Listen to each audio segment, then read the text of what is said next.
bienvenido y bienvenida, como decía, al tercer piso de Librería Proteo. Lamentamos que no haya espacio, ahí no sé si queda alguna silla, iros colocando como buenamente podáis. Os cuento rápidamente. Ponlo en silencio. Ah, bueno, porque... Vale. Bueno, están, como ustedes saben, en Librería Proteo, que conocen sobradamente, y esto se llama El Tercer Piso, que es un proyecto cultural que dirijo y que he creado para la propia librería. Mi nombre es Héctor Márquez, soy periodista, activista cultural, gestor cultural, estas cosas que se dicen ahora, y soy también compañero de colegio de los Olivos de Félix, pero nos hemos conocido ahora. Somos de la misma quinta, pero nos hemos conocido ahora en esos WhatsApp de antiguos alumnos, donde uno, cuando se reconoce después de 40 o 45 años, dice, ¿quién es esta persona que se ha comido al amiguito que yo tenía en la banca? Félix Gómez, son dos Félixes, Gómez Guillamón, Werner, él le gusta que diga todo el apellido, ya nos explicará por qué. Yo no sé si tú eras agustino también, o eras jesuita, o eras marista, ¿qué es? De San Estanislao. Lo que sí te voy a pedir, eso, que os lo peguéis, tú no tienes el problema, porque lo tienes ahí al lado.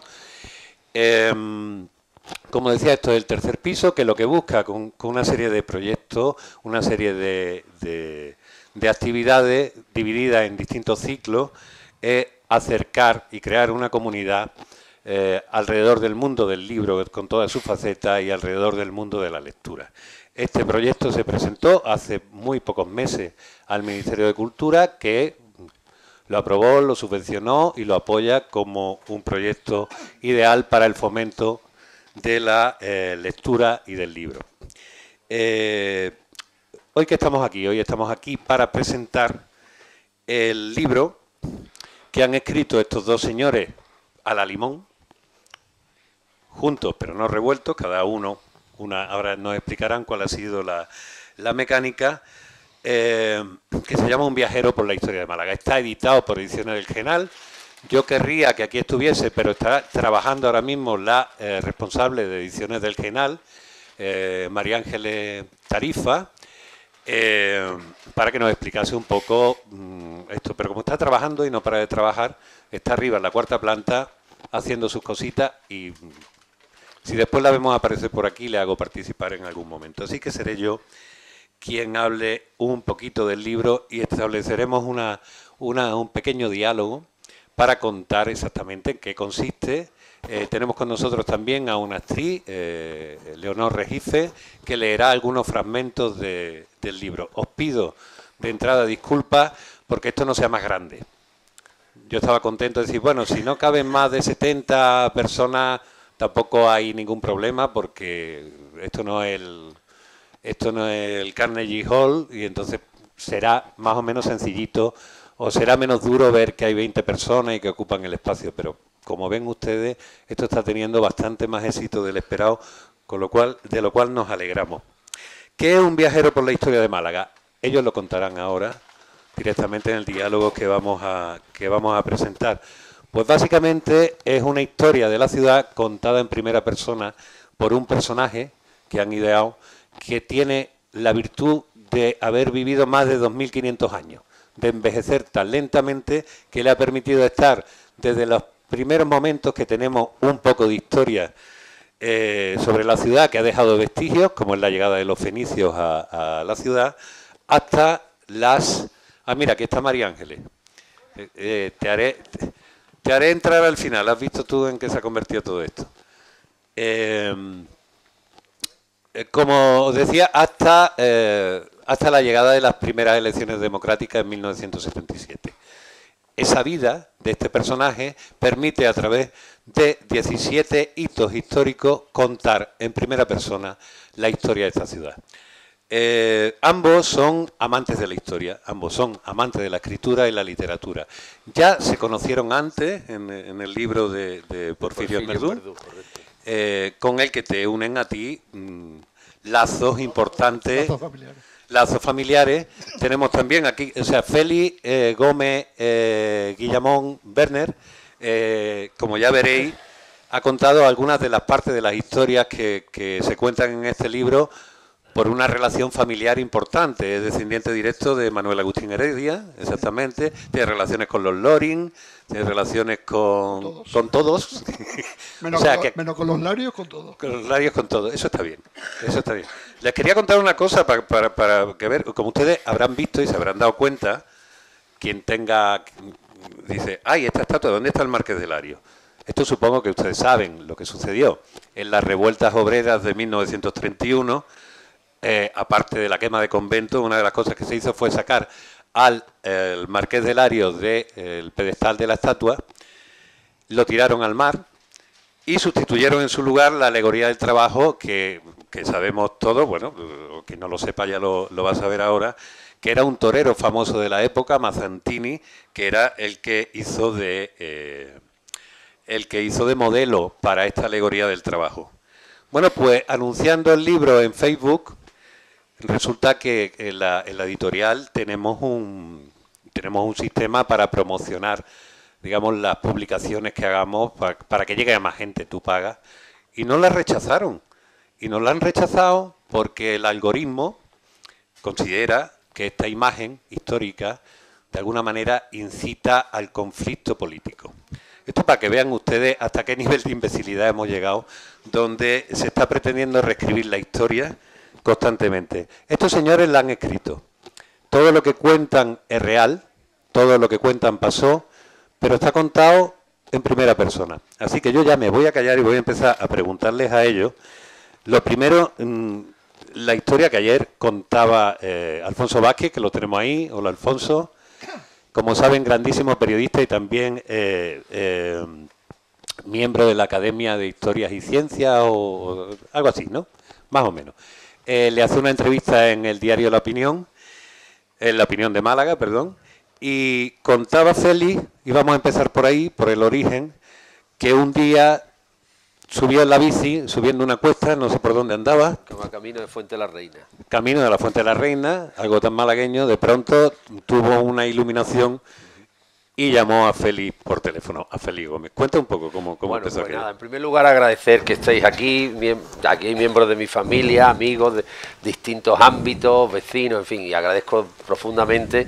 Yo la verdad, sabía que contaba con mucha gente que me apreciaba, yo los aprecio igualmente a ellos, pero no esperaba una presencia tan masiva. Pero bueno, muchísimas gracias y nada, vamos a ver si disfrutamos de este momento. Pues bueno, pues así se gestó el libro. Yo tenía escrito ya buena parte del libro y como todo el libro hay que dejarle un tiempo reposar. Cualquier proyecto es conveniente porque llega un momento en que si te metes tanto te puede acabar saturando y te puede acabar desbordando, ¿no? Y en esta situación estaba este libro, ¿no? Que estaba un poco ya produciéndome incluso situaciones incómodas, ¿no? Porque me pesaba, no avanzaba, tal. Y se me ocurrió que necesitaba un apoyo externo. Y además un apoyo externo de alguien que fuera historiador y que de alguna manera validara la verosimilitud de lo que en él se cuenta, porque esto es un relato, un conjunto de relatos, una narración, pero con un componente claramente histórico. Entonces me acordé de Félix. Nadie mejor que él había colaborado en el primer libro que había escrito, que era La lista de Enmerdú, los refugiados de Villamaya, sabía que él era un enamorado de la historia y efectivamente a la altura de un punto que conocen los que están al fondo, sobre todo, que somos a la altura del desvío hacia Lomaina, allí me paré y dijo, joder, esto lo tengo yo que solventar ahora mismo. Lo llamé por teléfono, con premura, como siempre, ¿no? Oye, mira, tengo esto, tal, no lo dejaba hablar, yo lo decía todo, ¿no?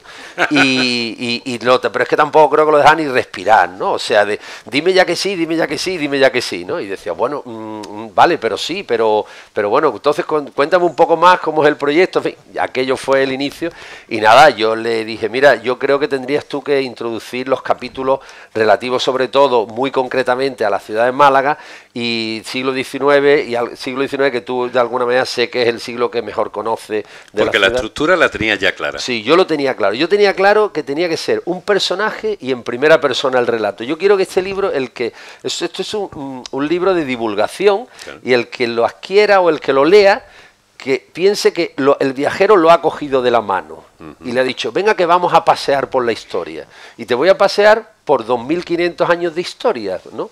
Entonces, si él es capaz de hacer ese recorrido con el viajero, se va a sentir que va viviendo lo que él vivió, con lo cual yo creo que eso estaba claro. Y después yo pretendía que fueran capítulos cortos, pues, de estos que se suelen leer antes de dormir, ¿no? Tú dices, me leo 4 o 5 páginas y mañana, si me apetece, iré al siguiente. Hoy ¿no? me voy a sentir romano, eso mañana voy a ser canovista. Correcto, correcto. Vale. Esa era un poco la idea. Y a eso responde. Entonces ya Félix, nos marcamos un calendario, él respondió al calendario, yo le apretaba de vez en cuando un poquito, esto hay que darle, acelerarlo, hace falta... Pero bueno, lo cierto es que respondió. Porque le pusiste además una fecha, un ultimátum. Claro. Tienes 4 o 5 meses. Claro. Un poco estresado, sí.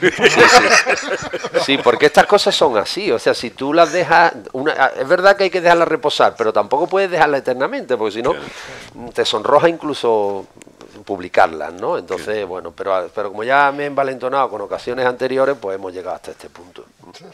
Bueno, cuenta la otra parte, tú estás en el otro lado del teléfono. La parte me pilló, no me acuerdo cómo me pilló, pero me pilló en un momento. Tú no estabas encima de una bicicleta, ¿está claro? Eso no. Me pilló en mi casa, pero estaba haciendo otras cosas en ese momento. Sí. Tenía la cabeza puesta en otro lado. Y claro, como él muy bien dice, empezó a hablarme, digo, vamos a quedar, vamos a hablarlo tranquilamente. ¿Y hubo, digamos, alguna... en su casa y ya... Porque tú tenías la estructura clara, ¿sabías cuáles eran los 17 hitos históricos? No, yo no sabía los 17. Yo tenía prácticamente, o sea, hay un margen creativo por cada uno de nosotros, quiero decir, en la elección que él hace de cómo se construyó lo que hoy conocemos como el Caminito del Rey o los pantanos del Conde de Guadalhorce, es una elección suya.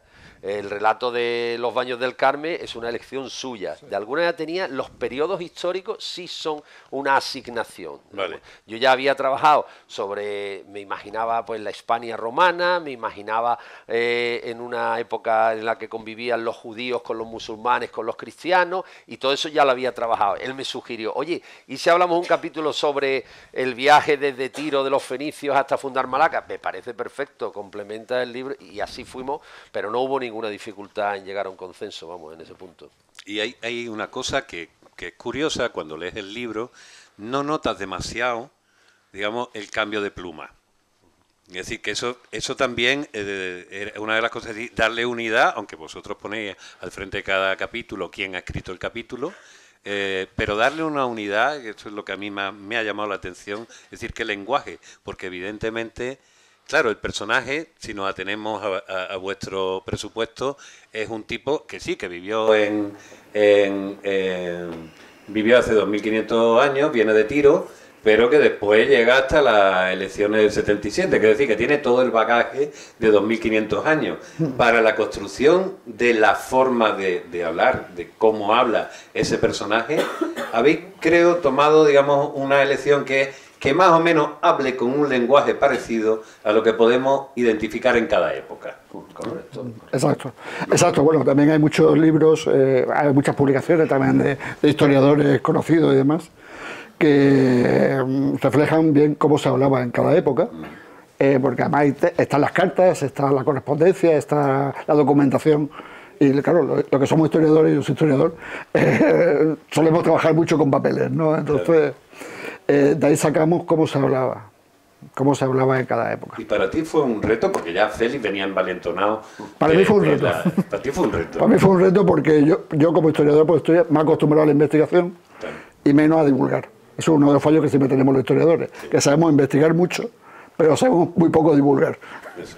Entonces, bueno, pues, porque generalmente cuando divulgamos, nuestros resultados de nuestras investigaciones acaban siempre en publicaciones académicas, pero no para el gran público. Y creo que es una cosa muy buena que los historiadores transmitamos al público la historia. Ahora te voy a preguntar acerca de esto. Una función social, vamos. Me parece que hay un cambio en los últimos años, que está claro, que podemos observar. Primero, hay un boom, evidentemente, de publicaciones, que muchas son novelísticas, etcétera, etcétera, donde hemos elegido Málaga ya como escenario. Sí. Ayer mismo estaba viendo el estreno de la serie de Netflix, que esta es contemporánea, que se ha hecho a partir de un libro de Javier Castillejo, que está ambientada en la Málaga contemporánea. Y llamaba mucho la atención decir, esta manera de ver tu propia ciudad como un escenario donde han sucedido cosas que son importantes, ya lo estamos viendo en la, digamos, en la novelística, incluso en las series, en las narraciones audiovisuales. Pero digamos que es un fenómeno bastante reciente, es decir, elegir a Málaga como espacio donde pueden suceder las cosas. Claro. Porque yo de pronto pensaba, digo, muchas veces hemos tenido que recrear historias de nuestro pasado, incluso el más reciente, a partir de viajeros que venían aquí, decían, oye, aquí se puede contar una ciudad, pero no teníamos, digamos, la pluma, quitando algunos casos excepcionales, de gente que contara contemporáneamente o con visión histórica lo que había sucedido. Entonces, por ejemplo, tú como historiador, desde que, por ejemplo, Fernando Guillén Robles escribe La Málaga musulmana, y ha pasado mucho tiempo, pero sigue siendo tan vigente como cuando lo escribió. Efectivamente. Y además hay una cosa, yo recuerdo cuando Arguval, en el año 80, me parece, lo reedita, prácticamente eran casi las únicas fuentes que teníamos a mano, aparte de los legajos, los trabajos digamos, de investigación, ya documentales. Pero hoy ha cambiado radicalmente. Claro. Es decir, en los últimos 10 años, lo que se ha producido, y sobre todo me parece que hay un fenómeno muy interesante, que es el público quiere saber sobre la ciudad. Y eso está trayendo también una especie de, corregidme si me equivoco, una especie de orgullo de que no solamente es una ciudad de aluvión donde no existe memoria y que unas cosas se solapan a la otra, sino que hay una especie de historia ahí. Tú como historiador, ¿cómo ves, digamos, todo este movimiento? Bueno, yo creo que en los últimos años ha habido muchísimas publicaciones sobre la temática Málaga, y creo que es una cosa buena, porque hay muchas veces que hay muchos malagueños que no saben, que no conocen la historia de su ciudad. Realmente es así, o sea que hay gente que todavía no conoce la historia de su ciudad. Tiene a lo mejor algunas ideas, que le han llegado, algunas cosas, pero no ha entrado en profundidad a estudiar un poco la historia. Entonces yo creo que ahí, los que somos historiadores, y también las personas que le encanta la historia como a Félix, seamos capaces de transmitir a la gente la historia de su ciudad. Hay una cosa curiosa como historiador.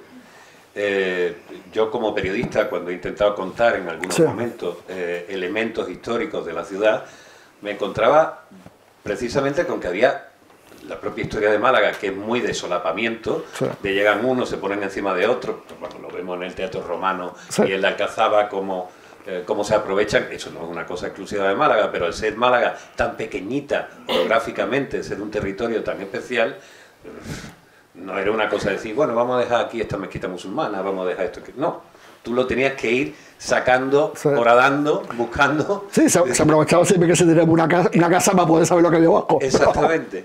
Pero hay también una cosa que es una celebración normalmente de la ciudad contemporánea, que viene a partir de nuevo de pobladores que vienen desde fuera, en este caso pues extranjeros, ingleses, franceses, alemanes, que crean una burguesía que crea, digamos, el urbanismo contemporáneo o moderno de la ciudad, y que básicamente ya se convierten en los digamos, en los que deciden qué tipo de ciudad vamos a tener, hasta prácticamente nuestros días, hasta los años 60-70 con los éxodos rurales al campo. Tú como historiador, además, y eso quería que contara, pertenece a algunas, no, a varias de esas familias.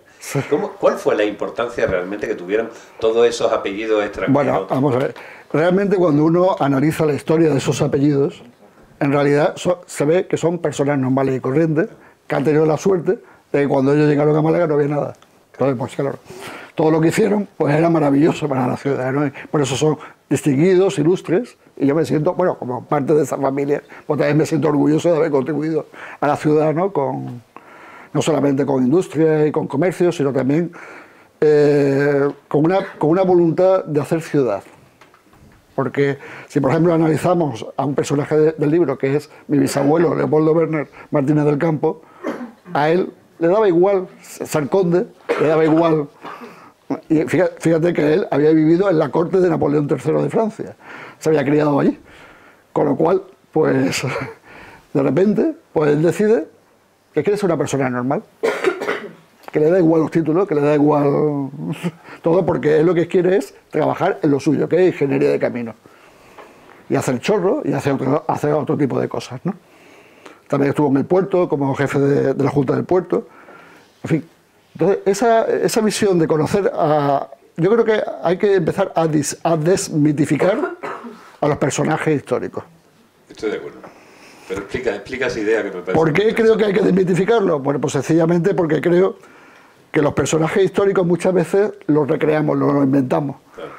Cuando realmente son seres humanos normales y corrientes, que tienen sus amigos, que tienen sus seres queridos, que, en fin, que hacen una vida realmente normal. O sea, tienen un área pública, una visión pública, pero también tienen una visión privada. Claro. Y la visión privada a veces es más interesante que la pública, ¿no? Oye, y una pregunta para los dos. Actualmente estamos viviendo una especie como de autorreconocimiento en el espejo ajeno, como malagueño, de que Málaga, anda, puede ser importante. Somos de una generación que creíamos que todo lo bueno sucedía fuera. Sí. Y también de una generación... Nuestros emblemas más claros de personajes contemporáneos importantes. Picasso, es decir, hasta que no va afuera y te lo repiten 1000 veces de que es importante, tú básicamente pues, no le dabas ninguna importancia. Eso de que hay que marcharse de Málaga para ser reconocido. Actualmente desde fuera vienen y dicen, hablan de Málaga, esta nueva Málaga cultural que se ha inventado, que yo creo que está un poco también entre la realidad y la ficción, en algunas cosas, pero ahora mismo hay como un reconocimiento que seguramente tiene mucho que ver con esto que estás diciendo. La posibilidad de recrearse en alguien que tiene memoria. Claro. Y además es una ciudad muy antigua, Málaga, es decir, que el territorio de Málaga es bastante antigua, no fue de anteayer, ¿no? Bueno, yo creo que se han producido un fenómeno claramente en la ciudad. El ciudadano, el que vive en Málaga, se siente orgulloso de ser malagueño, cosa que quizás no ocurría hace 3 o 4 décadas, ¿no?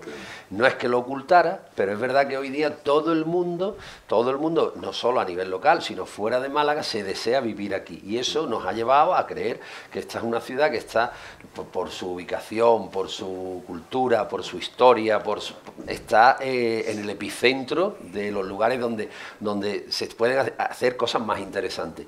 Y tú decías que es verdad que esa cultura que estamos diciendo que tenemos, no emergente, sino ya consolidada, puede que la visión sea parte verdad y parte mentira, pero lo cierto es que de los 5 premios nacionales que se han otorgado este año, el Premio Nacional de la Crítica Periodística es de un malagueño, de Guillermo Bursutil. Bueno, es de un graneíno, pero afincado a Málaga. Aquí, sí. Un Premio Nacional de Poesía es de la poeta esta que no recuerdo. Aurora Luque. O sea, otro de arte, no sé, un señor de Vélez. O sea, aquí, de Nerja, Rogelio López. Correcto, correcto. Aquí se está produciendo por algún motivo un caldo de cultivo que está permitiendo que no tengamos que irnos fuera para que desarrollar esta creatividad, ¿no? En su día se decía que no se podía ser profeta en tu tierra, había que irse a Madrid necesariamente, ¿no? Y solo si te ibas a Madrid podías darte a conocer en el arte que tú eras capaz de desarrollar. Y eso ya no está ocurriendo. En Málaga existe.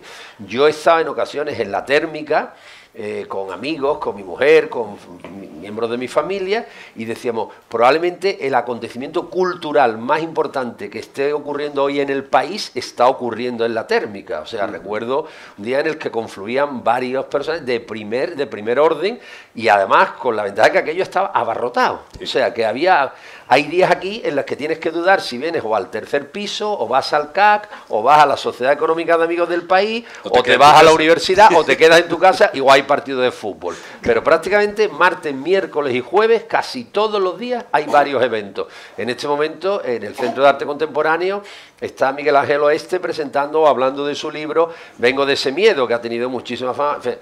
Yo creo que hay oferta y que ya es una realidad. De hecho, Granada, el otro día, en la oposición, le decía al alcalde que espabilara, porque el modelo de Málaga no habían sabido ellos imitarlo y no habían sabido seguir los pasos que Málaga para posicionarse donde está. Con lo cual, yo creo que es algo tangible y algo que se percibe, ¿no? Que hay mucha fuerza creativa en este momento. Si os parece, porque yo creo que el movimiento se demuestra andando, vamos a leer, le voy a pedir a Leonor Regifé que lea algún fragmento del libro, ¿vale? ¿Citas algo, Leo? No. Aquí, ¿no?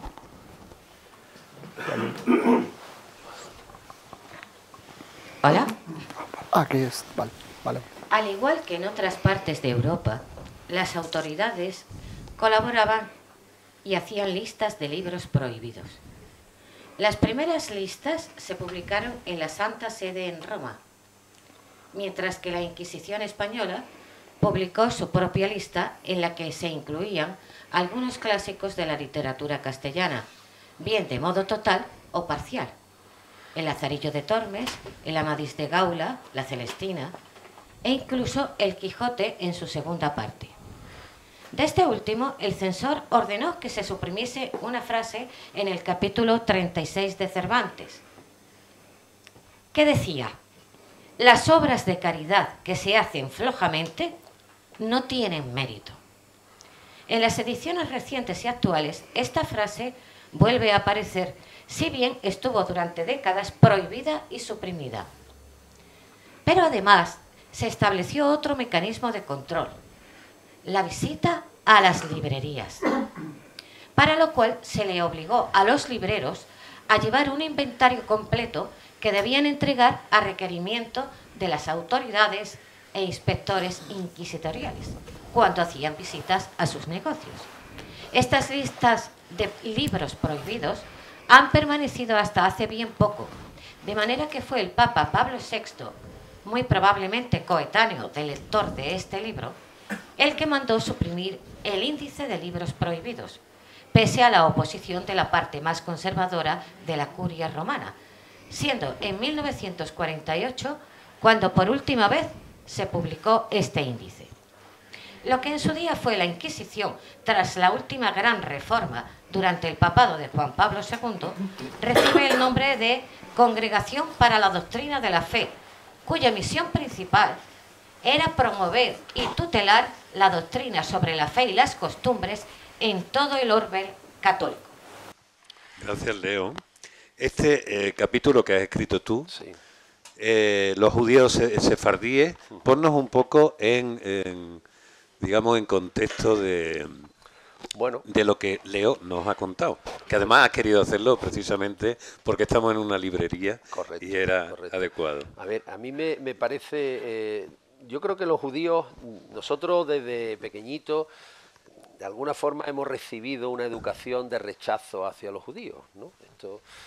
Nosotros crecimos bajo el nacionalcatolicismo, ¿no? Y eso en mayor o menor medida, pero yo creo que lo llevamos en nuestro interior, ¿no? Claro.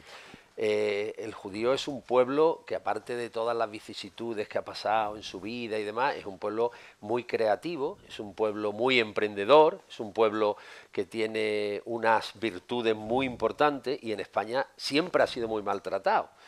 Todos conocemos la expulsión de 1492, ¿no? El famoso decreto de expulsión de los judíos, pero no solo en España, sino que previamente habían sido expulsados ya en Inglaterra, en Francia y en otros países, ¿no? Los judíos no solo tuvieron que luchar contra la monarquía, que fue la que en definitiva ordenó, sino que es que quizás su principal enemigo en aquel entonces era la Inquisición. Hoy nosotros tenemos muchas anécdotas que podemos recordar, y es que, por ejemplo, cuando los judíos se convertían al cristianismo, pero seguían en la intimidad practicando su rito, se les llamaba marranos, ¿no? Y hay cosas curiosas que nosotros seguramente hemos oído en más de una ocasión, pero que no sabemos el origen y que de alguna forma el libro está cargado de anécdotas explicativas de eso, ¿no? El típico San Benito, vosotros habéis oído alguna vez la expresión que dice, le han colocado el San Benito, ¿no? Cuando alguien hace algo, le han colocado el San Benito. El San Benito era un distintivo que se le ponía a los conversos porque se desconfiaba de que realmente hubieran abrazado la religión de Jesucristo. Entonces, durante un tiempo, en la espalda llevaban colgado ese distintivo en el que se indicaba de que era un converso, ¿no?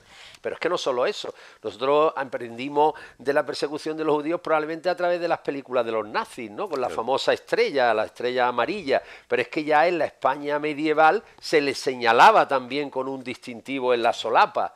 Ya, fuimos nazis antes de los nazis. Efectivamente, Vicente Ferrer y San Vicente Ferrer, desde el púlpito legitimaba el ataque a los judíos y la exterminación. O sea, pero no solo él, sino hubo durante décadas una auténtica persecución y se dice que quizá una de las razones del parón económico de la Corona de Aragón y de toda la parte levantina fue precisamente la expulsión de los judíos.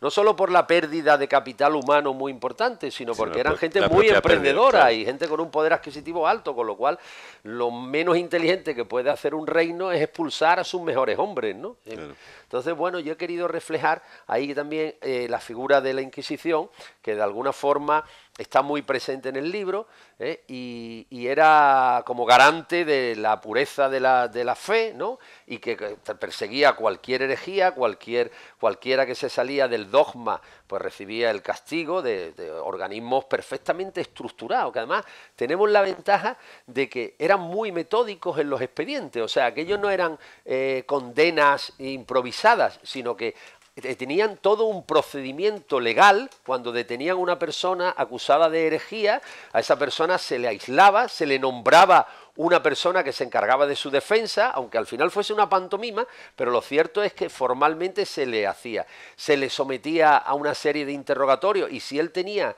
motivo para excusarse, se le pedía testigo y dependiendo del estatus social del testigo se le daba mayor o menor credibilidad. Claro. Clase siempre ha habido, ¿no? Evidentemente no es lo mismo que vinieras acompañado de un testimonio de alguien del pueblo llano a que vinieras acompañado de un testimonio de un eclesiástico, que claro, eso suponía que te liberaras de la pena. Entonces hay anécdotas curiosísimas, ¿no? Hay el último gran auto de fe se celebra en Valladolid, y frente a un médico cazalla, un médico que se empieza, este no es un judío, este lo que pasa es que abandona el cristianismo y abraza, digamos, el protestantismo. Estamos en la época de la Reforma Protestante y entonces lo que hace la Inquisición es descalificarlo, acusándole de lo que sus reuniones no son religiosas, sino que son para disfrutar de los placeres carnales, ¿no? Claro. O sea, es la mejor manera de decir, incluso hay un chascarrillo por ahí, y durante años en Valladolid existió una placa que recordaba a esta figura, pero ya a principios de siglo, con motivo de una obra, desapareció y algunos del lugar lo conocen, pero otros muchos yo creo que ya lo han olvidado. Pero me gustaría leeros sencillamente, porque es un párrafo muy, muy, muy corto, sobre qué es lo que con este cazalla, cómo se le descalificaba, ¿no? Porque esto lo tendría que ver. No sabía que iba a invocar a cazalla, ¿sabes? Con lo cual no tenía yo, aquí creo que va a estar. Decía, por ejemplo, ¿no? Una cosa muy curiosa.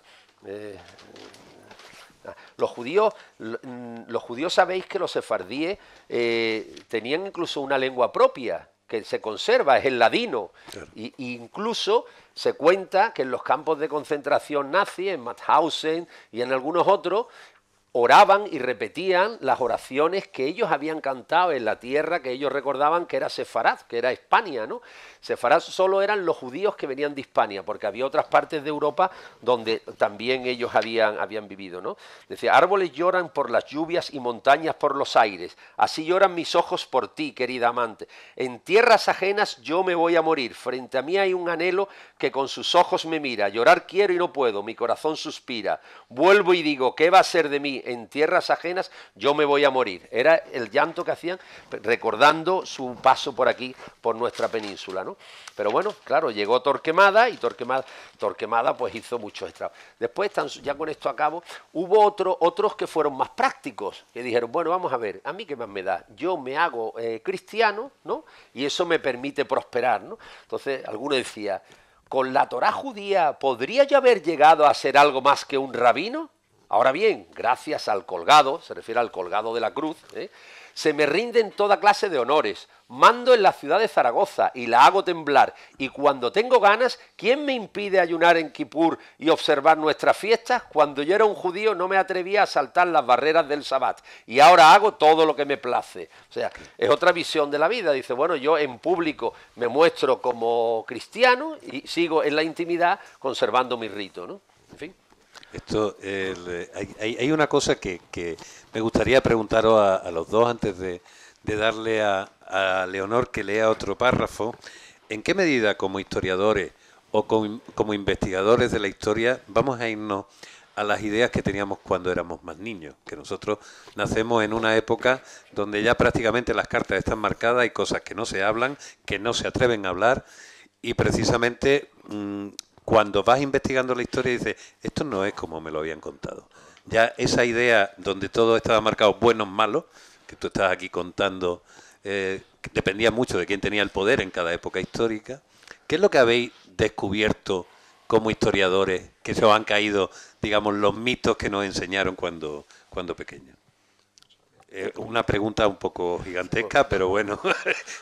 Yo una cosa, cada vez que me acerco a la historia, no te toques aquí porque hay una cosa que descubro, y es que en realidad casi nada ha cambiado. Quiero decir, el ser humano era ambicioso hace 2500 años, el ser humano sigue siendo ambicioso, era egoísta, tenía un sentido de la propiedad, era acaparador, tenía odios, tenía amores, tenía desengaños. Evidentemente hemos evolucionado en los derechos, sobre todo en este caso respecto de la mujer, ¿no? Si vemos el papel de la mujer en siglos pasados, pues hoy en día está garantizado que nos desenvolvemos en un plano de igualdad, ¿no? Pero el ser humano, yo insisto, si en el Renacimiento los que iban a la universidad se dividían en dos categorías, porque iban a unas u otras universidades, los golillas y los otros, sigue siendo más o menos igual. Cuando te vas a Madrid hoy en día y ves las universidades privadas y las universidades públicas, más o menos sigue habiendo un toque distintivo que el que va a la... se quiere dejar entrever y quiere ensalzar. Claro. Pero es que estamos exactamente en muchos aspectos que creíamos superados, no están para nada superados, se repiten, ¿no? Si analizamos la recaudación de los impuestos, ¿no? Nos quejamos muchísimo de la carga tributaria que soportamos, la cantidad de impuestos que tenemos que pagar, especialmente cuando se oye a los autónomos. Hay muchas protestas, siglos pasados, donde se quejaban de los impuestos, de la alcábala. La alcábala era como el IVA. Yo cuando veí que el impuesto, la naturaleza del impuesto era igual que un IVA, exactamente lo mismo. Y los reyes cuando tenían dificultades, emitían deuda, que le llamaban juros. Juro que te voy a devolver un dinero. ¿Qué se hace hoy día el Estado? Emite deuda pública. Pero es que cuando había otras figuras que, claro, hoy día serían insostenibles, ¿no? Se hacían contribuciones por el nacimiento de un hijo. Cuando la reina quedaba embarazada, pues se hacía una recaudación especial, porque se decía, bueno, es que, claro, la corona va a soportar los gastos, niño, claro. Pero básicamente es lo mismo. Y cuando ya los impuestos no eran suficientes, la corte dice, a ver, ¿qué invento para recaudar? ¿Qué es lo que hace el Estado? ¿Qué invento para recaudar? Y inventó la Lotería Nacional. O sea, la Lotería Nacional se crea en Madrid para recaudar y luego ya surge el premio semanal, el premio de Navidad y demás. El Banco de España era el Banco de San Carlos, porque casi todo lo que nosotros vemos y sufrimos o nos vemos beneficiados tiene un engarce con el pasado, y eso es un poco una de las cuestiones que en este libro, si se lee pausadamente de la mano del viajero, se puede ir percibiendo, porque yo he tratado de engarzar cuestiones del pasado con decir, nada ha cambiado respecto de hoy en día que, y tal cosa, ¿no? Y hacer el símil de cómo vemos reflejado aquello, ¿no? Para permitir una lectura de la historia, digamos, con perspectiva y con contexto. Eso es, y que no sea un tostón, o intentándolo que no sea un tostón. Claro. Yo, con mi propia experiencia, efectivamente cuando éramos niños pues nos enseñaban una historia, como tú bien dices, Sota Caballo Rey. Sí. O sea, ahí pasábamos de la unificación española, sobre todo mucho rey, pasábamos al grosso imperio español y después pasamos directamente, no se sabe por qué, al siglo XX. Sí. O sea, no había y luego llegó la guerra civil y ahí se acabó la historia. De Don Pelayo a Viva España. Sí. Entonces, cuando yo ya empecé la carrera y empezamos ya a estudiar más a fondo, ya sobre papel, sobre documentos, sobre otras investigaciones de otros historiadores, me sorprendió muchas cosas, ¿no? Primero, cómo le gusta a la gente mitificar a los grandes protagonistas de la historia. Parece que la historia era más que así protagonista, los grandes protagonistas. No, el resto de las personas no... No, estábamos allí aplaudiendo como extras. Sí. Y sin embargo, mucho más interesante lo que Unamuno llamaba la intrahistoria. Claro.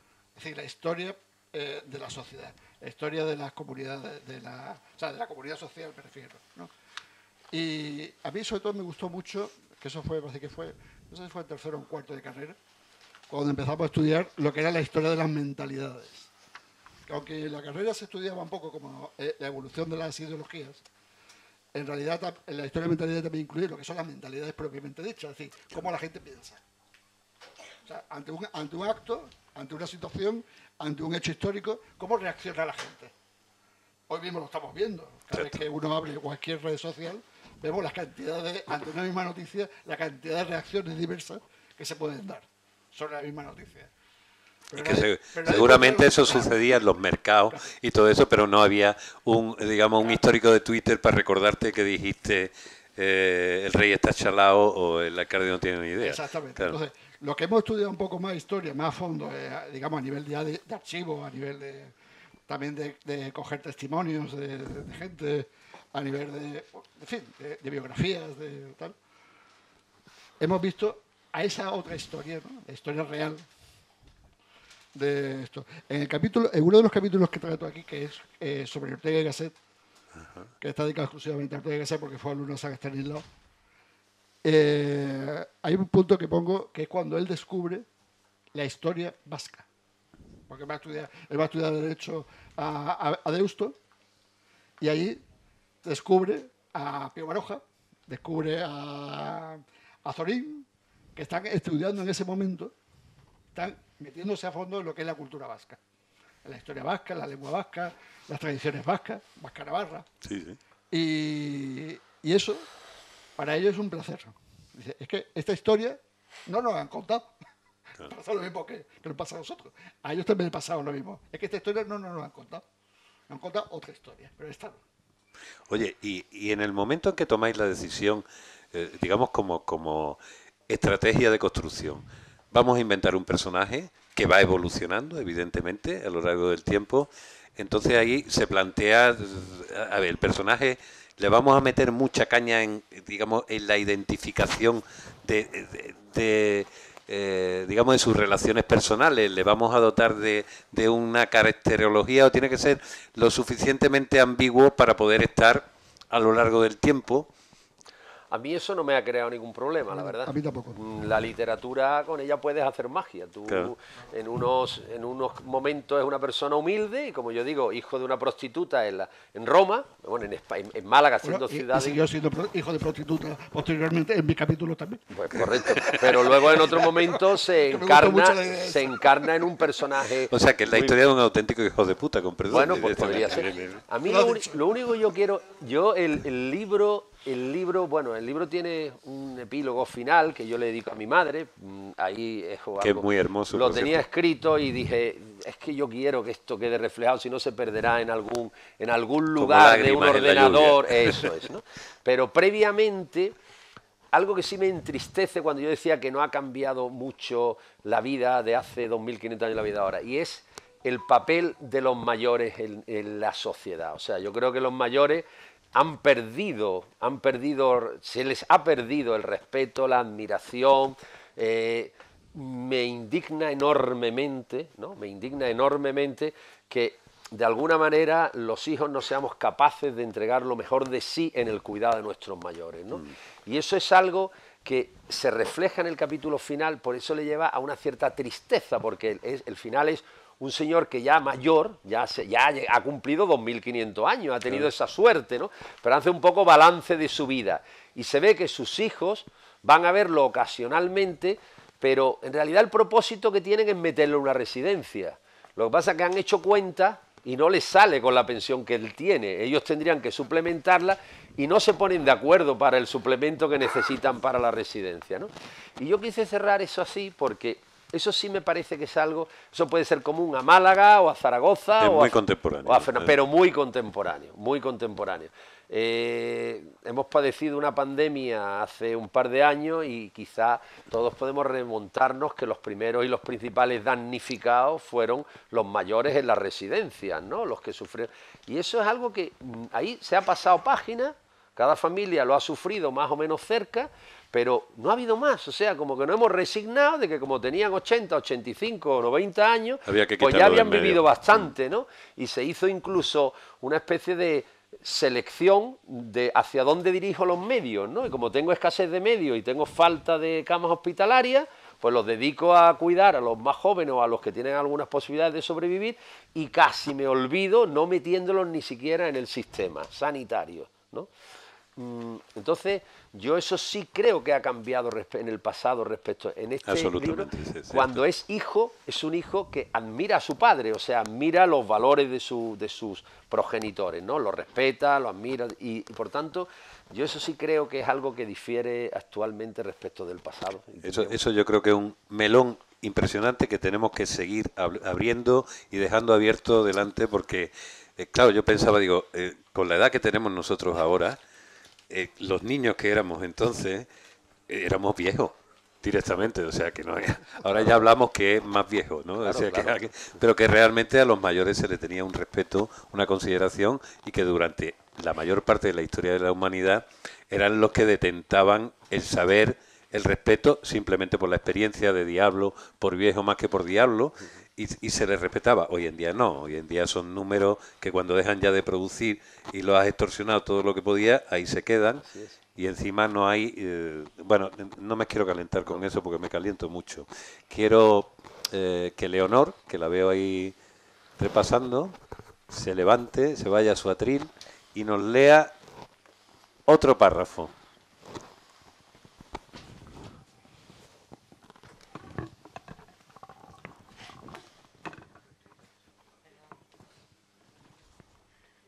Mi amanecer comenzaba con la aurora. Esa mujer encantadora, hermana del día y la noche, que cada mañana levanta del mar y cabalga en su carro tirado por corceles blancos, viajando a través del ciclo para anunciar la llegada del sol, llevando una jarra desde la que esparce rocío sobre la tierra. Era la señal que necesitaba para abrir mis ojos y comenzar la jornada, cuando la suave mano de mi madre acariciaba mi rostro aún inmaculado. Tuve maestros que me instruyeron en algunas artes, pero por encima de todos, fue mi madre quien se ocupó de que conociese por mí mismo nuestras leyendas. Aun cuando ella las leía para mí en alta voz, desde el primer instante se empeñó en que yo fuese capaz también de interpretar aquellos signos y descifrar las letras y los mensajes para evitar el engaño al que pudieran conducirme otros. Aprendí, a la par que a leer, los ciclos de la luna, el significado del fulgor de las estrellas y los mensajes de furia de los dioses. Fue así como acudí. No. Has dado un salto. Sí, ahora tienes que ir a me enseñó a preferir las palabras No. sobre las cosas. ¿No? Ah, no, que tú ya... Acudí como cada mañana. Has sido creativa. Perdón. Sigue, perdón. A la dársena del puerto. La actividad era algo más ajetreada que de costumbre. Otros tantos como yo, al parecer, habían oído hablar de aquella flota y, llamados por el deseo de adentrarse en mares desconocidos, habían acudido incluso adelantándose a mi llegada. El día no empezaba bien. Deseaba ser el primero y ya no era posible sin actuar con astucia. En realidad, para mí, era terreno abonado, donde me movía como pez en el agua. No consentiría ser relegado y tomé posiciones. En el instante en que advertí la presencia de quien portaba galones, ocupé posiciones a su lado, dejando entrever mi ferviente deseo de formar parte de los elegidos para la tripulación. Mostré tal entusiasmo que enseguida me llamaron, no por mi nombre, que no lo conocía, pero ya desde entonces nunca más lo olvidaron. «Muchacho, ven aquí, tú que pareces avispado», gritó un oficial. Acudí tan raudo como me fue posible, sin dejar ni siquiera un segundo de margen al arrepentimiento. Me situé ante aquel oficial en la posición que yo más asemejaba a la de firme y, tratando de hacer rudos los sonidos de mi voz, pronuncié en alta voz: «Dígame, señor». Allí estaba yo, dispuesto a embarcar en cualquier de aquellas naves tan pronto como zarpasen. Abandonaría la comodidad de un puerto seguro, arriesgaría mi vida en empresas con hombres que nada tenían que arriesgar. Prófugos, convictos y gente de la mar. Algunos con cuentas pendientes con la justicia, que deseaban poner más de por medio y escapar del presidio. Otros deseosos de acrecentar sus haciendas, arriesgaban su dinero a cambio de promesas de multiplicar sus ganancias con los metales y las especias. Eran tiempos para los aventureros. Muchas gracias. Gracias, Leo. Aquí hemos leído dos párrafos diferentes. Uno primero estábamos en Tiro y después hemos pasado a una de las naves con Vasco de Gama, ¿no? Eso es. Pero es muy interesante. No, es que no es culpa tuya, es culpa nuestra que te hemos liado al final de la... No, es culpa mía. No. Bueno, Es culpa mía, pero no hay culpa, la verdad es que lo he hecho un poco queriendo, porque él ha hablado de la madre. pues eso es lo que íbamos a decir. Pues entonces no es culpa me ninguna. ha parecido, como había quitado ese párrafo, lo había quitado para hacerle sitio al párrafo de Félix, del otro Félix, pues me ha parecido muy interesante meterlo porque era muy bonito cuando él ha hablado de la madre. No, efectivamente, yo iba a aplaudir esto, digo, bueno, que el cambio, la casualidad nos ha traído esta reflexión. Yo creo, claro, cuando uno... Tu madre está presente todo el tiempo, o la idea de la madre está presente todo el tiempo. Bueno, y no solo eso, y de las personas que uno ha leído, ¿no? O sea, yo esta parte última, yo claro, por favor, sin que se me acuse de vanidad, yo me estoy acordando de Galdós. ¿Por qué? Porque me estoy acordando de lo primero de los episodios nacionales de Trafalgar. Javierillo, me parece, o Miguelillo, es un niño que vive en Cádiz y que se entera que hay unas naves que van a zarpar para el Atlántico y que van a cruzar el Atlántico. Y él lo que quiere es aventuras, ¿no? Entonces él todas las mañanas lo que hace es que acude allí a la dársena del puerto en busca de aventuras. Y se entera, en este caso, el personaje que yo construyo se entera de que se está preparando una nave para lo que luego se sabe que va a ser el descubrimiento de América, ¿no? Entonces él se va por la mañana temprano y se encuentra con que alguien ya se le ha adelantado. Y dice, joder, ¿cómo va a hacer esto, no? Dice, yo tengo que ser el primero. Entonces él enseguida es un cuco, es un pillo y ve que uno que de los que llega tiene galones. Claro, eso para él significa que tiene poder y que tiene mando. Se coloca al lado y se pone allí, pensemos que por estatura debía ser mucho más pequeño, y muestra su interés porque lo elijan para la tripulación, ¿no? Que es lo que hace que cuando le dirige, muchacho, ven aquí, y él trata de poner ronca su voz porque en realidad no puede, ¿no? Por eso dice algo así, dice, acudí tan raudo como me fue posible, sin dejar ni siquiera un segundo de margen al arrepentimiento. Me situé ante aquel oficial en la posición que yo más asemejaba a la de firme. Él no sabe ni cómo se tiene que poner uno firme. Y tratando de hacer rudos los sonidos de mi voz, pronuncié en alta voz, dígame, señor. Bien, bueno, un poco.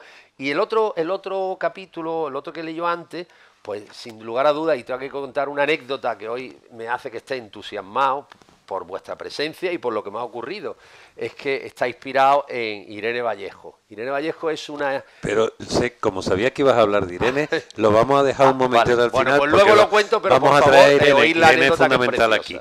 Vale.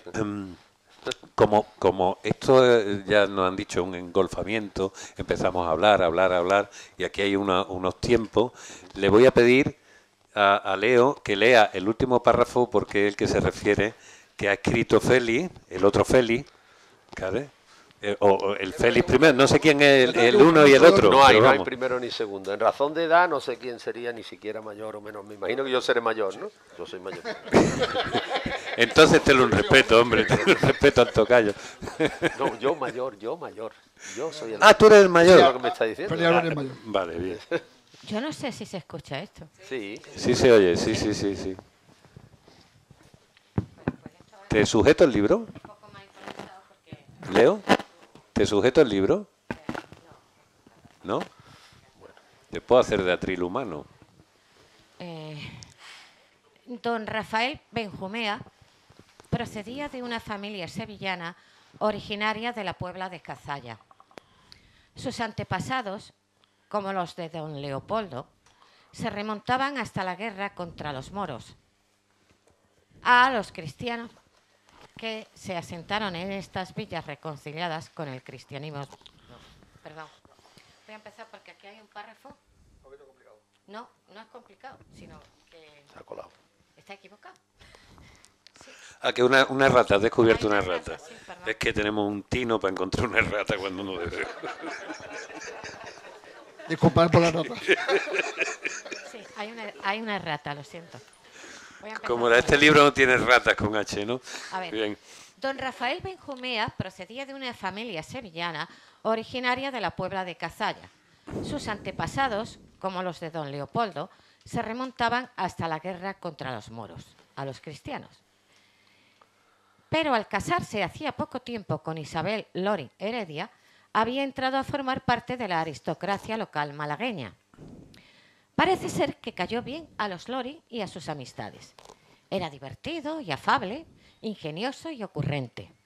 Su juventud le llevó a entrar en política de la mano de su cuñado Francisco Silvela, casado con Amalia Loring Heredia, quien lo convenció para unirse a las filas del Partido Conservador y al sector más joven del partido. Un sector joven que tuvo como bandera el movimiento moderno unido a la idea de regenerar y modernizar España. Cuando entró a dirigir la obra de El Chorro, su cuñado Francisco Silvela acababa de acceder a la presidencia del Consejo de Ministros de Su Majestad Alfonso XIII. Desde ese puesto se dispuso a facilitar fondos del Ministerio de Agricultura, Industria, Comercio y Obras Públicas a la obra, cuyo titular en esa época era el navarro Francisco Javier González de Castejón y Elío.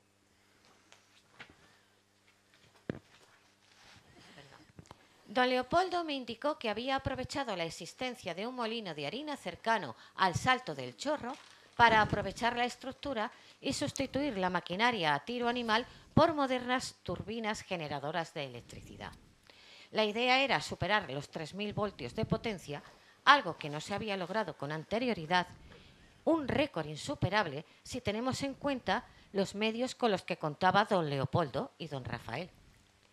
Para evitar habladurías y dar una imagen de nepotismo, algo que los modernos no querían promover, crearon a instancias de la familia Loring y Benjumea una sociedad de accionistas.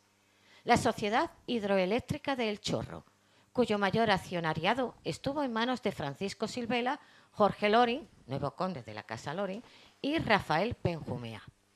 Don Rafael, al igual que don Leopoldo Werner, abrió casa en el paraje cercano. Además, encontró otra edificación abandonada, víctima de la filoxera y del despoblamiento del interior de la provincia, que aprovechó como vivienda ocasional y la arregló en forma de chalet donde pasaba temporadas. A esta casa, con el tiempo, se la llamó la Casa del Ingeniero, puesto que allí se trasladaban los capataces y peones a cobrar el jornal. Ambos ingenieros no paraban de trabajar sin un horario fijo, con tiempo sin límite para acabar la obra, dado que siempre podrían prorrogarla más, y con una financiación casi ilimitada, puesto que la Casa Larios aportó financiación extra a la obra por la parte privada. Muchas gracias. Gracias. ¿Ya han visto ustedes el chorro? Bueno, era otro párrafo, pero no importa, esto lo hemos improvisado porque no... Estaba improvisado, ¿eh? Muchísimas gracias, Leonor. Tú, o sea, tu familia, Leopoldo Werner, Sí. que es el protagonista de esta historia en relación con tu familia, tú conocías perfectamente todas las obras de construcción del Chorro porque son álbum de recortes familiares directamente. Bueno, sí, parte fueron digamos, de la obra del Chorro, vamos, de la documentación que tenemos en el archivo familiar, pero aparte también de testimonios de personas que escucharon cosas Claro, de allí. claro. Y también también muchas de las cosas que están sacadas tanto de la Confederación Hidrográfica como también de una biografía que encontré de Rafael Benjumea, que viene relatando muy bien todo lo que fue el proceso interno de lo que fue la obra, ¿no? De lo que fue la obra, de todos los problemas que tuvieron con los campesinos que estaban alrededor, que les quitaban sus tierras de toda la vida. Claro. Porque le inundaban sus tierras, pero bueno, eran tierras que ya no estaban cultivadas porque con la filosera se habían arruinado todo. Claro. Pero aún así que ellos querían seguir labrando sus tierras. En fin, tuvieron muchísimos problemas también logísticos para llevar toda la maquinaria al Chorro cuando no había ni siquiera tren al principio. Pues claro, era un problema, porque tenía que ir a lomo de burro, a caballo. Claro, como se rompiera algo, se paralizaba la obra. Con lo cual, pues, todo eso, a mí me ha gustado mucho. He cogido digamos, relato, porque quería mostrar un poco cómo es la intrahistoria de la obra del Chorro. Porque sí, todo el mundo conocemos la obra del Chorro, que es Rafael Benjumea, que es tal. Pero realmente no nos ponemos la piel de quien estaba allí dando el callo para que esa obra saliera adelante. Entonces yo quería contar un poco esa historia. Y es cierto... Y ese ambiente que hubo cuando se construyó esa obra. Claro. Es cierto que se utilizaban, digamos, por las condiciones extremadamente peligrosas de la construcción, sobre todo ya de la parte del Caminito del Rey, para propiciar un traslado desde un espacio a otro, desde la central hidroeléctrica, donde está ahora mismo el pueblo del Chorro, directamente se utilizaban a presos, a presidiarios con la conmutación, es decir, si te salvas, te libras. ¿Eso también sucedió? De eso no tengo yo documentado. No tienes constancia, vale. Bueno, pero... Es una leyenda urbana, como muchas que hay en Málaga. Vale. Pero no... Yo no sé si en esa obra sí o no, yo eso no sé responderlo, porque la obra, ¿cuándo está datada más o menos esa obra? Bueno, la central hidroeléctrica es de 1903 O sea, y se inauguró en 1905, y la del pantano del Conde de Guadalhorce, Sí. que es el primero que se construye, más o menos. creo que era en 1916. Sí, porque cuando tú dices, 1916, si ¿tú no dices recuerdo mal. presos comunes o presos políticos? No, supongo que serían presos comunes. Presos quiero decir. comunes, No, o sea, yo no creo lo que digo eran porque asalariados. Yo creo que pensaba que eran no lo- asalariados. Estamos hablando, pero que eso no me extrañaría absolutamente nada, porque eso ha sido una constante a lo largo de la humanidad. No solo una constante a lo largo de la humanidad, sino que no es difícil oír hoy en día voces que reivindican que el preso, en lugar de estar en la cárcel con televisión, con alimentación y con una jornada, estuviera limpiando carreteras o estuviera cuidando de servicios públicos. Eso lo hemos oído todo en alguna ocasión. Claro. O sea, que utilizar la mano de obra del preso para obras públicas o para un beneficio público supuestamente, eso ha sido una constante. Una práctica. Quizás lo que sería más reprochable es que en algún momento, y eso fue ya posteriormente, hablo después de la Guerra Civil, se utilizaron a través del Patronato de Redención de Penas por el Trabajo para hacer obras públicas, pero a través de empresas privadas. Eso ya O sea, posterior. las fortunas de Agromán, de Fomento, de todas estas sociedades se hicieron. Era mano de obra en gratuita, aquellos prácticamente, años, claro. muchas de ellas se hicieron gracias a una aportación de mano de obra gratuita o muy mal pagada, ¿no? También es verdad que los sueldos de aquel entonces eran pocos, pero bueno, gente que no tenía la capacidad de decidir si quería o no participar en la obra, es que sencillamente formaba parte del cumplimiento de la pena, ¿no? Claro. Pero yo en de la obra, pues no me extrañaría que presos comunes se utilizaran. Ahora, No sería sí, raro. lo que pasa es que ten en cuenta que la mayor parte de la obra está financiada con fondos privados. Sí, O sea, el ayuntamiento, digamos, el ministerio prácticamente estaba allí de figurante, porque realmente esta obra la pagaron las familias. sí, que la hacen porque No. necesitan un salto hidroeléctrico para producir energía. Exactamente, y poder- la central se hace porque en Málaga nada más que teníamos 2 centrales térmicas que abastecían a muy pocas fábricas. Pero claro, con la llegada ya de la nueva revolución industrial, con la electricidad, pues necesitaban una central eléctrica mucho más fuerte. Claro, claro. Y por eso se construye la central hidroeléctrica. Que por cierto, quien quiera vivir un poco en el mismo lugar que vivió el rey en su momento y sentarse en el mismo sillón que se sentó el rey Sí. y posar sus manos en el mismo lugar donde lo hizo el rey, pues tiene la oportunidad yendo al Pantano del Chorro. Allí está perfectamente destacado. La sillita del Hay rey. una sillita que del hemos rey. ido de ¿sabes? niños allí que al es Chorro cuando... de mármol o de granito, Los ¿no? los mármoles lo hizo la familia Torres, que tenían una tienda, bueno, tenían una fábrica de mármoles en la plaza del Obispo. Pues nada, es una Fíjame. posibilidad, existe, lo digo por los que sean Torres. amantes de este tema. Vamos a pasar ahora a una sección precisamente para que hable y habléis, porque aquí una de las cosas que nos interesa, y con esto terminamos y si nos da tiempo a alguna preguntita, si no, ¿qué hora tenemos? Y Tenemos 8 y 8. 8 y 8, vale. Vamos a lograrlo hacer esta vez en tiempo. Hay una sección que hemos hecho aquí en el tercer piso que se llama Los 5D, que le pedimos a cada invitado o invitada, cada autor, que nos haga una pequeña selección de 5 libros que de alguna manera están en lo que ellos escriben. No se trata de mis 5 libros favoritos, que lo son, sino un reconocimiento, digamos, a los autores que hay dentro de cada autor. Y de esa manera también intentamos cubrir, haciendo esta esta pequeña sección intentamos cubrir lo que es el espíritu de las librerías, o debería ser, es decir, un lugar de guía y de prescripción de otras lecturas, un lugar donde te conozcan y te digan, léete esto, que te va a interesar. Entonces vamos a ir sacando, creo que no están todos, ¿vale? Porque algunos no se ha podido. Aquí me dicen, por ejemplo, vamos a sacar, dice, el libro Todos los hombres son, es un discurso y no se puede pedir ni tiene portada. Estamos hablando de ¿quién ha elegido?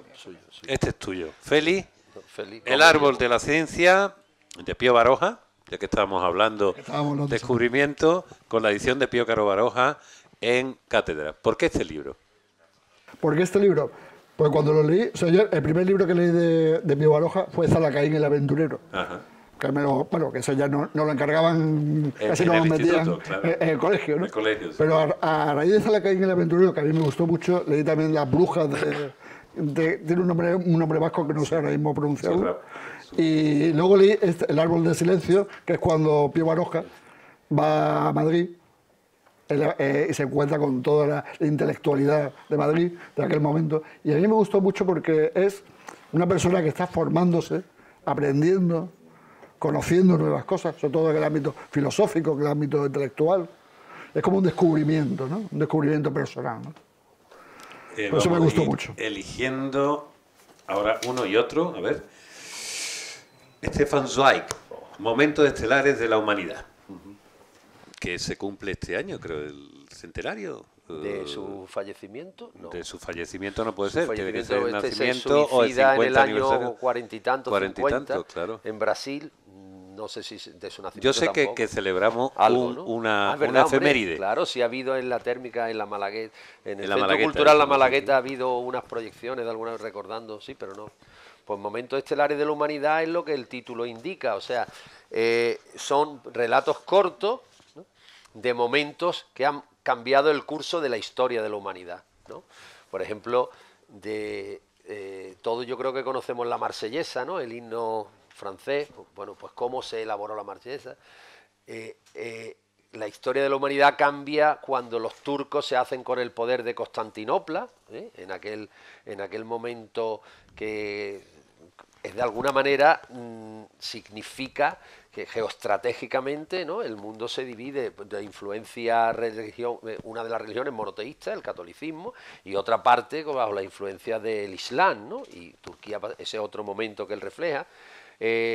Otro momento que refleja es cómo se hace el Mesías de Händel, ¿no?, que para él es otro momento. Entonces, alguien que quiera aprender y tener, yo creo que es un libro que te da una culturilla, ¿no?, porque te permite en algún momento determinado invocar uno de esos momentos, y te posiciona, ¿no?, como persona, te dice. Y de alguna manera tiene que ver con este libro que habéis escrito. Mucho que ver. Weiss es un hombre que escribe con una fluidez, una facilidad. Yo he leído mucho de él, Memorias de un europeo y algunos otros ensayos que tiene, y me encanta, vamos. Bueno, todos estos libros, los que tenemos físicamente, están a disposición de ustedes, se pueden comprar. No olviden que esto es una librería y que se nutre y comemos todo de la venta de libros. Mira, este es tuyo, ¿no? Este es tuyo también. Mío. El Schlinder se dice, sí, Schlinder de la Guerra Civil, de Diego Carcedo, el famoso periodista. Bueno, ese libro es que yo, claro, para mí, digamos, de los acontecimientos vitales. O sea, yo leo esa novela, que lo que relata es la historia de Porfirio Enmerdú Fleischner. Yo creo que casi, si algunos no me conocéis, nos vemos luego para que os la cuente, porque es inevitable que conocerme y que en algún momento no le haya dado la tabarra con este tema. Pero bueno, yo creo que lo merece, ¿no? Entonces yo leo esa novela y me enamoro de esa historia, ¿no? Y como veo que está situada en Málaga, pues digo, esto voy yo a localizar esto donde es. Y me encuentro un día con la casa de la Avenida de la República Argentina, número 19, la veo que allí se pone Villa Maya, que la novela no para de mencionarla, está llena de personajes malagueños, de profesionales de la época, sobre todo indiscutiblemente pertenecientes a la burguesía de la ciudad, abogados, médicos, comerciantes, ¿no? Y a raíz de leer esa novela, pues yo de alguna forma me enamoro de esa historia y decido investigar un poco más. Y en esa investigación, en un viaje que hago por por la parte oeste de España, subiendo lo que es la Ruta de la Plata. Mi mujer y yo llegamos a Salamanca y me encuentro allí en el archivo de lo que se llama hoy día, se llama Centro Documental de la Memoria Histórica, en aquel entonces le llamamos el Archivo de la Guerra Civil, ¿no?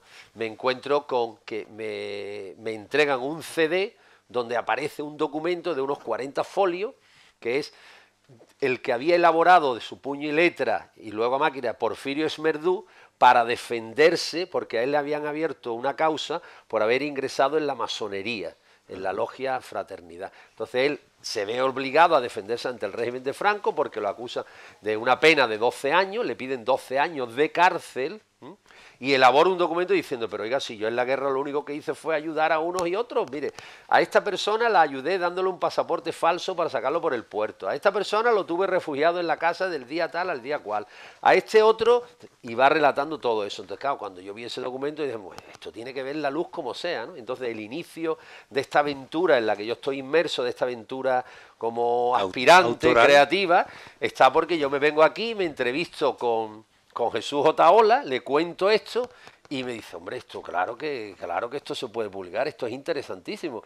Y entonces, bueno, yo le debo un poco la fuente originaria del libro que hoy día es Los refugiados de Villamaya, la lista de Esmerdú, los refugiados de Villamaya, se lo debo a esa otra que también novela. está editado en Ediciones del Genal.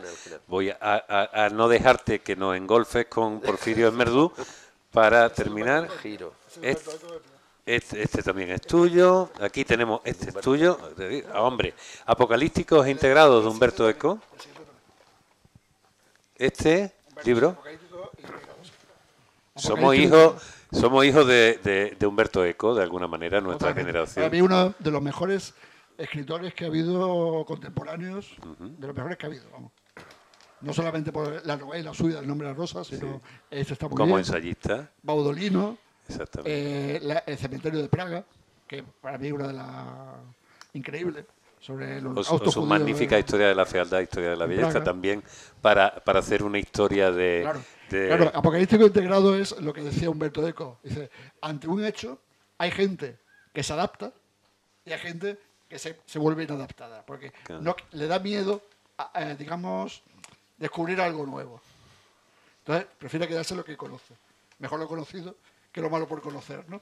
Entonces, eso es digamos, un poco la tradición y progreso, es lo que Humberto Eco Es verdad, y además... suele mostrar normalmente en casi todas sus obras. Y era Claro. una época, además, donde yo recuerdo que el impacto de este libro Sí, sí. nos hacía definirnos si éramos apocalípticos o O integrados. integrados. ¿Cómo definiréis vosotros una sola Integrado. palabra? No. Tú eres integrado. No me he definido nunca. Tú,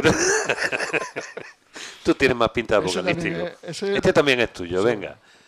Justicia, de Michael J. Sandel. Sí, este es un filósofo contemporáneo, bueno, un ensayista, filósofo, intelectual norteamericano, que se sale un poco fuera de la norma, es un poco heterodoxo con respecto a lo que es la literatura norteamericana, que siempre es muy triunfalista, muy tal.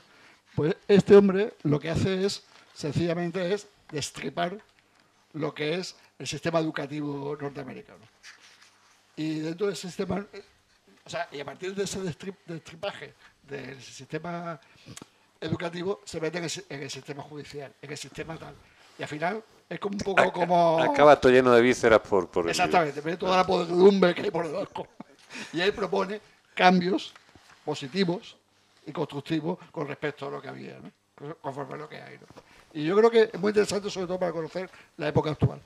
Perfecto. Pasamos. Saca el giro, si me va a hablar. Venga, vamos Pues ahí al giro. Bueno, este otro libro que yo recomiendo, a mí me lo recomendó una profesora de historia contemporánea, en un tiempo que estaba estudiando en la facultad, y el giro, precisamente, lo que hace mención es a un personaje que en el medievo se va por los monasterios del sur de Alemania y norte de Italia en búsqueda de manuscritos que se habían perdido. Él va a Furlan, va a distintas localidades y un día se encuentra con un poema que él sabe que de ese poema él nunca ha oído hablar, ¿no?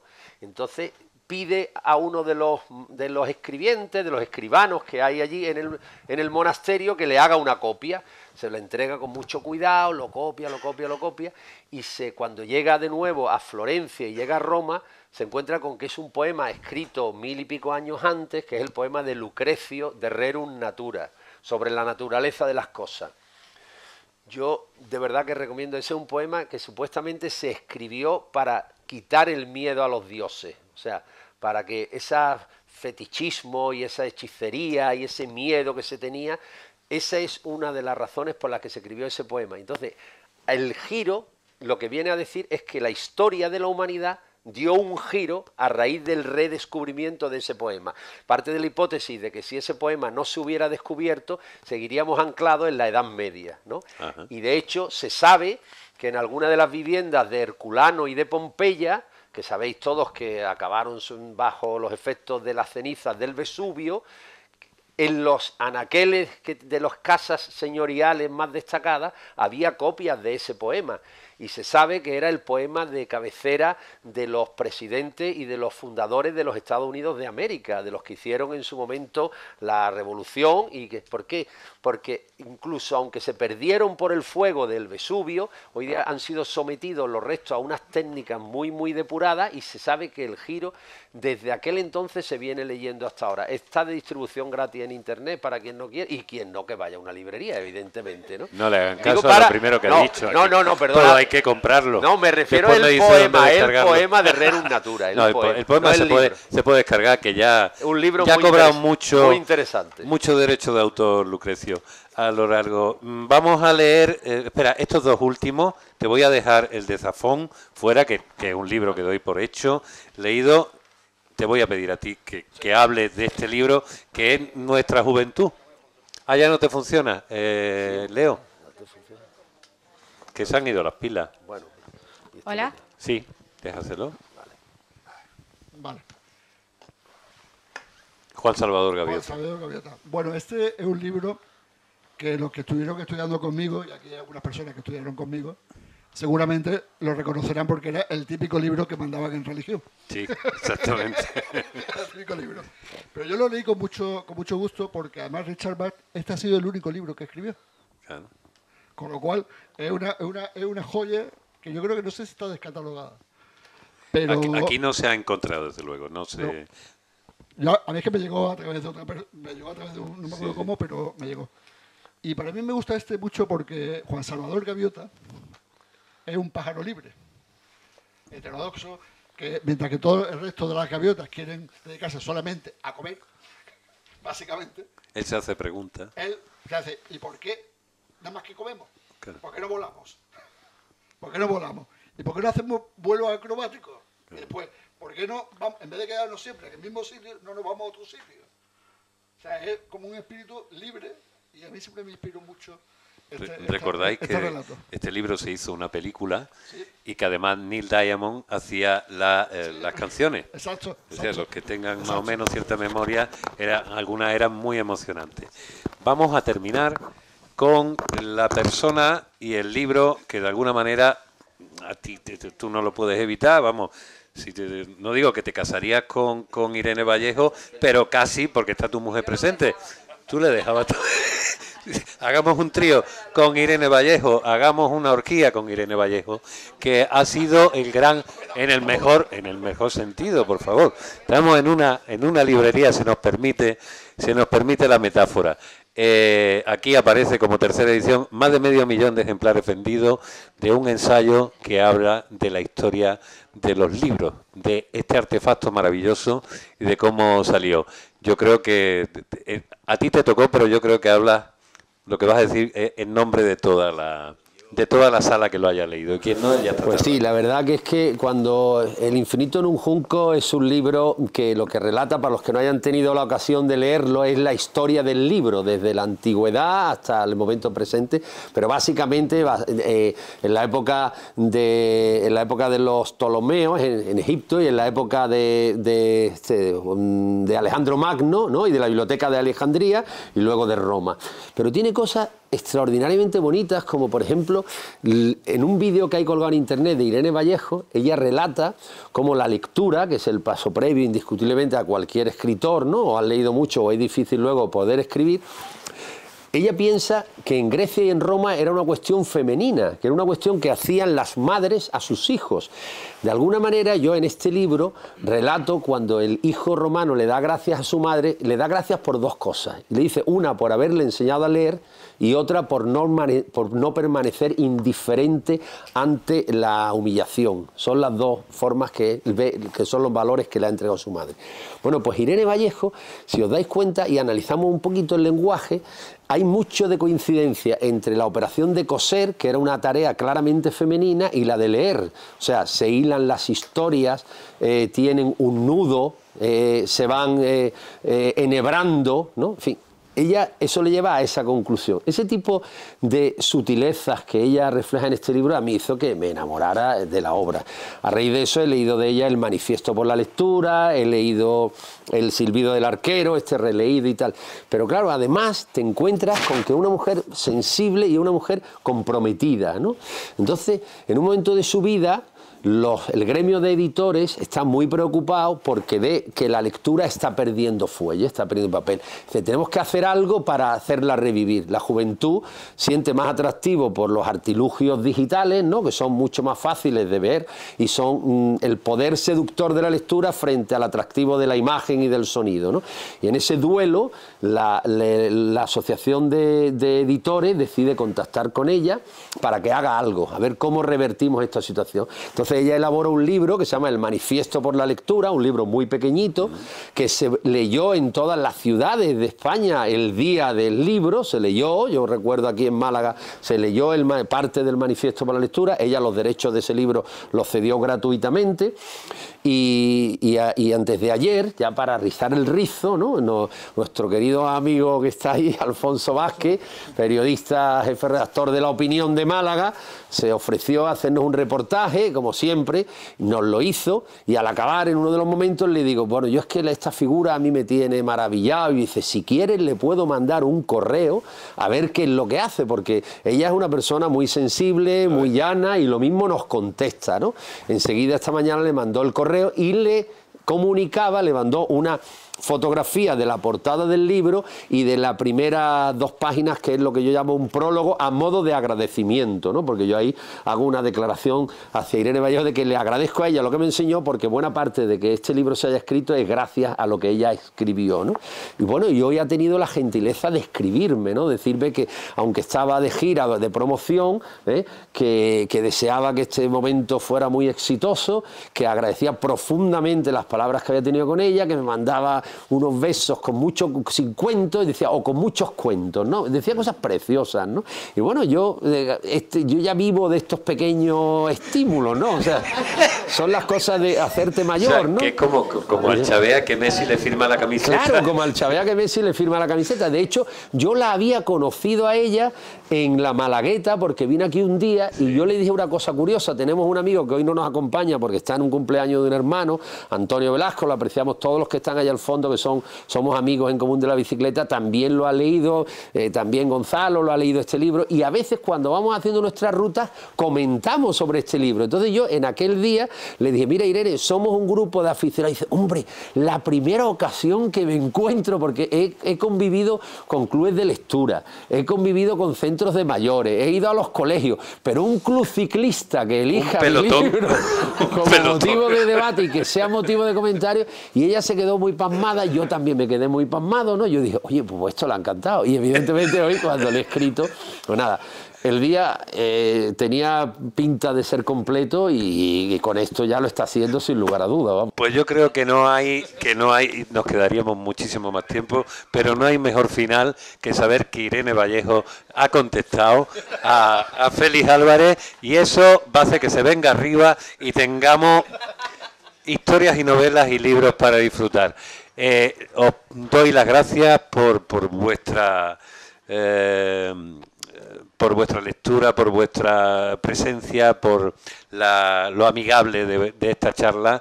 Por supuesto, Leonor, por acercarnos con tu palabra las letras que ellos han escrito, y a ustedes darles las gracias, que sigan viniendo al tercer piso, que lo compartan, que si hay ahí estos papelitos para que reciban en sus móviles directamente la información y no se olviden, pues que lo rellenen, que tienen que poner 2 cositas.